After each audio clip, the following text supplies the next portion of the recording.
ખેડૂતો માટે માઠા સમાચાર આ વખતે ચોમાસામાં જોવા મળી શકે છે અલ નીનોની અસર અને તેના કારણે જ સામાન્ય કરતાં ઓછો વરસાદ વરસવાની સંભાવના વ્યક્ત કરી છે ભારતીય હવામાન વિભાગે।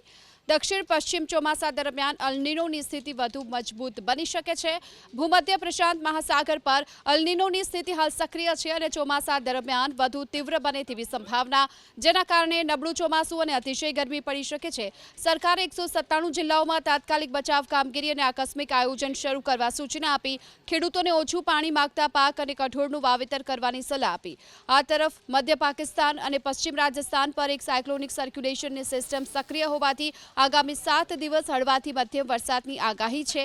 આ સાથે જ રાજ્યના 13 જિલ્લા અને 2 સંઘ પ્રદેશ દમણ અને દાદરાનગર હવેલીમાં પણ હળવો વરસાદ વરસી શકે છે। તો તેની સાથે આવતીકાલની વાત કરીએ તો દક્ષિણ ગુજરાતના સુરત, તાપી, ડાંગ, નવસારી અને વલસાડની સાથે સંઘ પ્રદેશ દમણ અને દાદરાનગર હવેલીમાં પણ વરસાદની સંભાવના વ્યક્ત કરવામાં આવી છે। 15 જૂને છોટાઉદેપુરની સાથે દક્ષિણ ગુજરાતના નર્મદા, સુરત, તાપી, ડાંગ, નવસારી, વલસાડ, સંઘ પ્રદેશ દમણ, દાદરાનગર હવેલીમાં પણ છૂટાછવાયા સ્થળોએ હળવોથી વરસાદ મધ્યમ વરસી શકે છે।